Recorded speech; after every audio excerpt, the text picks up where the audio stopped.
on the pattern. Until then, the last trap shoot of 10 arrows, but he is surprised to see 15 arrows flying toward him, making him wonder if they are joking. He jumps back in panic and catches the arrows that were about to hitting him. He uses them to break the other arrows, realizing that there are more than he expected, and he can't block all of them, but he knows that as the number of arrows increases, more and more of them align on the same trajectory, so if he can't dodge them, he uses his arms to defend himself. Every arrow that hits him damages him until he is in a debilitated state. The system warns him that he is bleeding, and he will continue to lose health. He pulls out the arrows from his arm furiously because it hurts like hell. The system tells him that he has experienced excruciating pain, and he has obtained the continuous conditional activation skill reduce pain. He bandages his injured arm while looking at his health, which is 54 out of 140. His wounds hurt less thanks to the skill, but it still hurts because his proficiency is low. He thinks that if he hadn't experienced it multiple times in the past, he would have fallen unconscious. He walks toward the lever while thinking that since he got the skill that time by getting into a debilitated state and bleeding, he won't have to purposely get hit on the way back. He drags down the lever and the light appears on the ceiling of the room. He slowly opens the chest, guessing that the trap should all have been disabled. When he opens it completely, he sees a shining staff, and he is surprised that it is already a staff. He grabs it knowing that it should have been on at least floor 10 in hard mode, but it appears on floor 1 because it is the solo mode. This makes him wonder if it is a fake in the shape of the staff, but the system shows him that it is a staff of fire, a staff used by apprentice magicians that can use the basic magic fireball. This makes him realize that it is real. He looks at it, amazed, while putting it in his inventory because he knows that it is the staff of fire, which is much more powerful than other types in the earlier levels. He wonders if it is like this in solo mode.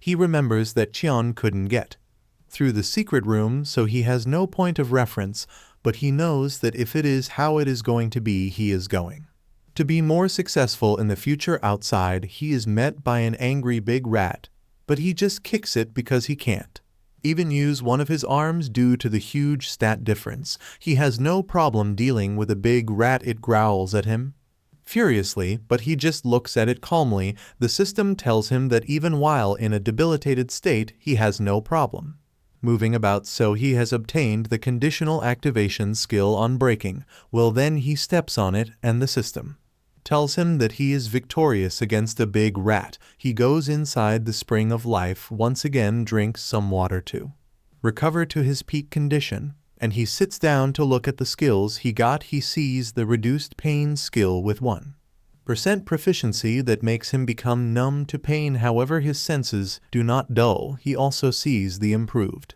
sense skill with 1% proficiency that makes him improve his senses, and he could probably sometimes feel killing intent. He thinks those two are pretty decent skills, and although currently he doesn't have a use for them, as he increases his proficiency in them, they'll become exponentially better. Then he sees the unbreaking will skill with 1 mana usage and 1% proficiency. Even with all sorts of injuries, his fighting spirit can't be stopped, and while in combat, he can ignore all injuries for 10 seconds. He thinks that it hurt a bit getting it, but it was definitely worth it. Then he takes out the Staff of Fire with Fireball mana usage 3/1 proficiency, and it can produce a fireball that deals a lot of damage to a target with no resistance. Also, the target runs a check against the status condition burns. He puts it back in his inventory, thinking that he got everything he could on floor 1, so it is time for him to go down to floor 2. The structure of the labyrinth is simple. The stairs that lead down to the next floor are protected by a boss, and the player just needs to defeat that boss to continue forward. Later, he arrives at the boss's gate and thinks that it would be nice if defeating the boss was as simple as the labyrinth structure, but he also thinks that it wouldn't be a solo mode difficulty. If that were the case, he opens the gate and goes inside to meet The boss of the first floor, he greets the giant rat long time no see, and the boss named Giant Rat growls furiously. Upon seeing him, he realizes that something like this is the solo mode for one boss, but the giant rat was the easy mode's floor 10 boss. This makes him wonder how many players were ripped apart by the rat's claws. The huge rat runs toward him while he asks if he should even be surprised after all he has been through. Then he calmly tells it to come to him. TaeSan remembered that a giant rat wasn't a monster a mere first floor player could defeat. That's why Lee Chon, using an exploit, she leveraged the fact that the boss of the labyrinth couldn't leave its room. She filled the rat's room with oil and lit it on fire. It was a viable method given they had the time to spare. TaeSan thought that since Jian was the only player to survive solo mode, her strategy could be considered the correct answer. However, he knew this wasn't the fight. The labyrinth wanted the rat jump to attack him, but he calmly activated his fireball, understanding that only after demonstrating a near-perfect battle would he become significantly stronger. He launched his fireball, dealing 14 damage to the rat. Running a burn check, the system confirmed that the giant rat was burning. He switches to his bow in an arrow, aware that the burn condition inflicted 1 damage every 10 seconds. However, this was insufficient. Positioning the arrow in his bow, he struck the giant rat, causing 7 damage points. When he ran a poison check, the system announced that the attempt failed. Nothing had happened to the giant rat. Undeterred, he prepared another arrow, deciding it didn't matter if his first attempt failed, he would continue trying until he succeeded. Releasing the arrow, he hit the giant rat, paralyzing it. The creature couldn't move until 10 seconds had passed, or it was attacked. Approaching the giant rat, he examined the arrow, realizing the high value of these status-altering arrows. Glancing at the immobile rat, he declared they should begin the grind. He shot another paralysis arrow at the boss to immobilize it, then fired another status arrow to continue stacking damage as the giant rat lay on the ground. TaeSan advanced shield at the front for protection. He swung his shield in an attack that felt more than overwhelming. It was closer to a stump. He struck it with his shield, dealing 13 damage points, incapacitating it. The rat was now susceptible to additional damage. TaeSan leapt back as the giant rat growled uncontrollably. He understood there was a limit to his method, and its health should start dropping soon. He wondered if it was time. He recalled that when the giant rat's health fell below 20, it went into berserk mode. He and the other players were shocked when they saw it devour one of their comrades. The system showed that the giant rat was enraged and had entered a berserk state. He realized that Phase 2 had begun, and it was now a duel. It attacked him immediately, but luckily he blocked it with his shield just in time. Still, he took 8 damage points more than he had anticipated with his current strength. As the giant rat growled loudly, he planned to use his current highest stats dexterity to gnaw away at its health. It lunged at him with its claws, but he pinned them to the ground using his shield, holding it momentarily. When it tried to free its claws, he moved behind it and attacked from the rear, dealing 7 damage points. The creature screamed in pain and retaliated with its sharp claws. Fortunately, he blocked it with his shield, but still suffered 5 damage points in response. He pushed back hard with his shield, causing an additional 7 points of damage. The system notified him that his battle persistence proficiency had increased by 1% when the giant rat tried to bite him. He once again blocked it. However, he was running out of breath and knew his body wouldn't hold if the battle continued in the same way, so he unsheathed his sword and attacked it. While returning his shield to the inventory, he activated his unbreathing attack and sliced at the giant rat, continuously causing 8 and then 7 damage points. Unfortunately, he didn't dodge its sharp claws and suffered 24 damage points. He realized that if it attacked with 24 damage points, he could only endure a few more hits. Charging forward to get closer, he took an additional 25 damage points. He estimated that if he used both endure and deflect about 8 more times, he would defeat the rat before collapsing himself. He activated his deflect and slashed the giant rat with his sword, then advanced to meet it in face to face. It scratched him with its claws, but his counterattack succeeded, ensuring it would take significant damage. From his next move, he aimed his sword at it and stabbed it in the chest, then slashed its neck, causing 20 damage points. The giant rat screamed in pain and slowly fell to the ground dead. The system announced that he was victorious against the giant rat. He wiped off his sweat and remarked that it was easier than he had thought. The system notification appeared before him, informing him that his dexterity had permanently increased by 5, his mana permanently increased by 3, his strength permanently increased by 2.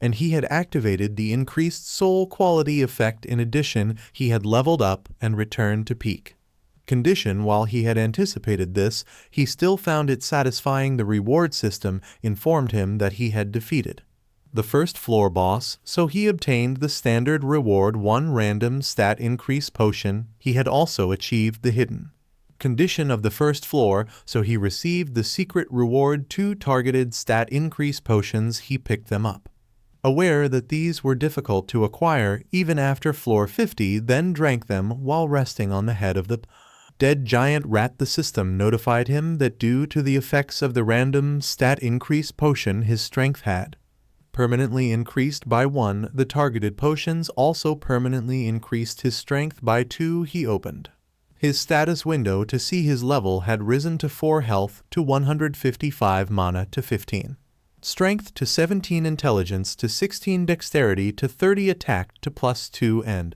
defense to +7.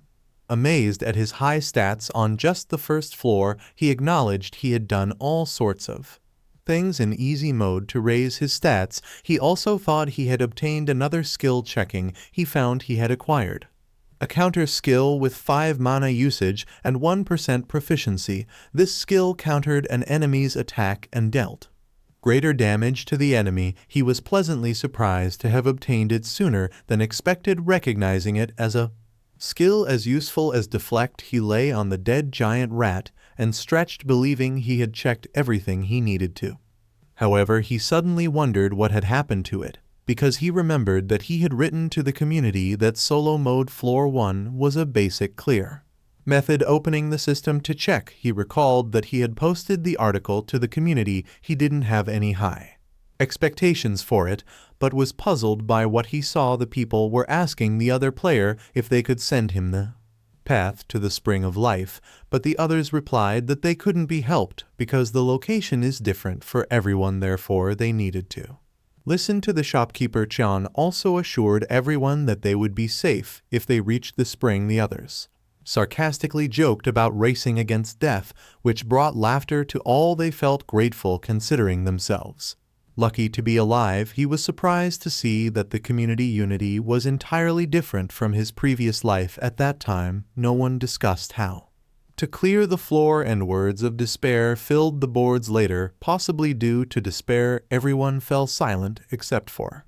Li Tian. He smiled when he read Qian's post, seeking him. She haven't seen him since last posted. TaeSan felt the dynamic had shifted. Later, he glanced towards the stairway leading down to the second floor. He put on gloves and decided to proceed to the next level. The gloves, named Fighter's Glove with an attack bonus of +1, protected his hands and could potentially deal some damage if he struck an enemy. The shopkeeper was surprised that he was buying the gloves and asked him if he intended to use his fists upon realizing that the peculiar old man had taught him the Iraq weapon arts. The shopkeeper inquired if he knew Angel. The man confirmed they were both rotting away there, so he knew Angel well. The shopkeeper asked him if he was only going to sell the meat, because if he had defeated the boss he should have also acquired leather and teeth, but he replied that he was not selling them because he had a different use for them. The man excitedly told him that he thought he understood what he meant and asked if he was planning to find the blacksmith of the Labyrinth. Harfen, he remembered Sean mentioning that without Harfen she wouldn't have been able to reach the deeper floors. If he journeyed deeper, he too would be able to meet Harfen, and so he decided to hurry. He knew that the place was slightly further from the Labyrinth's entrance, it was where things that had been stabbed to death could be revived, and the beings there weren't powerful. Eventually, he arrived at the second floor, and his mission was to defeat the boss of this floor and pass through. The reward was a low-grade mana increased potion in an undisclosed secret reward. He remembered the mana potion being a rare commodity, not even sold in the shop, hence he was eager to receive it. However, he was stunned when a flurry of unchecked messages appeared. Upon opening the community to check these messages, he was taken aback by the overwhelming number of thankful messages. Many expressed relief that he was alive and waited for him to answer their questions as he pondered over which message to respond to. First, a player named Kang Hyuk requested a whisper. This gave him the perfect opening. He accepted it, and Jun Hulk was astonished. He couldn't even speak in the real world, but he simply asked Jun Hulk what he wanted. Jun Hope casually replied that it was nothing, he was just checking if his life savior was alive. He, in return, suggested Jun Hill quarry about himself. First, TaeSan didn't expect those people pushed to their limits in that unfamiliar world to attempt the quest. After merely reading an article on the community, he then asked Jun Hilk, albeit it was not his place to question whether he had decided to rush in just after reading one article. Jun hooked tear.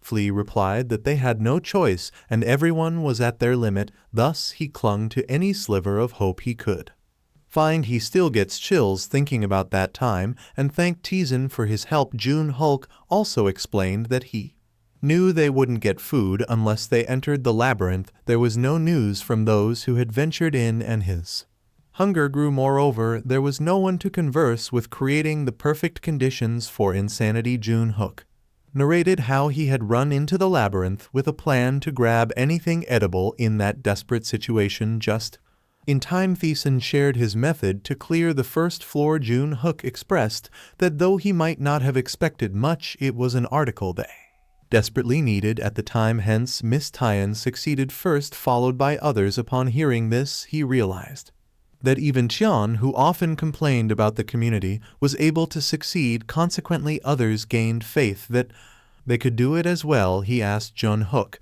how many people had succeeded in killing a big rat. Jun Hook replied that only 2 people had him, and Miss TaeSan figured Cheon was a given, but this was his first time hearing about Jun Hilk. He suspected Jun Hook might have died in the previous world while battling for his life. Since Jun Hook succeeded in hunting a big rat, his talent was probably similar to Tion's, an irregular who survived thanks to the article he wrote. He told Jun Hilk that a peculiar old man NPC who is looking for his goddess will come to find him. This NPC will attack him mercilessly, but he should respond adequately because he'll receive something useful if he does. He explained that the NPC's treatment of him will change based on his actions. When he was about to ask Jun Hook to deliver a message to Cheon upon her waking, Jun Hook asked if he was okay, which led him to question what Jun Hulk meant. Jun Hook responded that he thought he was spoon-feeding them. Now he was grateful for his help, but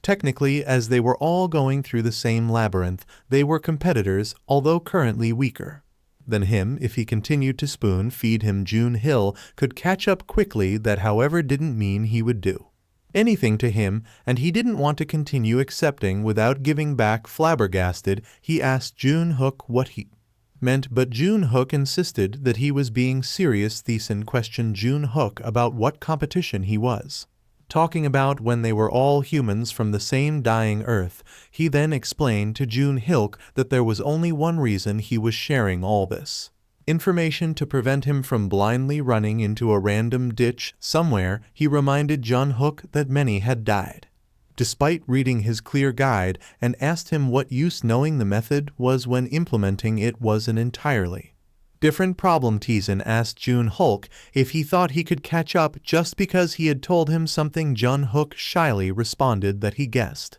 he hadn't cleared the first floor yet, so he might have been too presumptuous. TaeSan left, telling Juno that it was good he understood, but he paused and wondered if it was about that time. He asked Jun Hook how the community was doing these days. Jun Hook replied that people from other modes were also engaging with them, but some were Attempting to pick fights, he was ignoring them for now, but he didn't understand why they were behaving this way. Realizing that people who didn't know their place had started to stir, he told Jun Hilk he understood and wished him good luck. He left, hearing Jun Hook cheerfully wishing him good luck too. He then proceeded to the second floor. On solo mode, he knew that until now the first floor had merely been a tutorial and the real labyrinth supposedly began.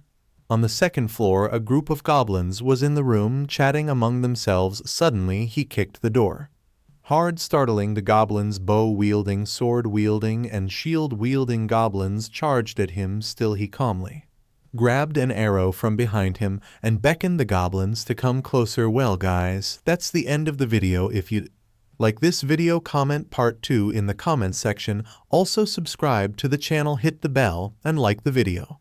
Thank you for watching and see you next time again.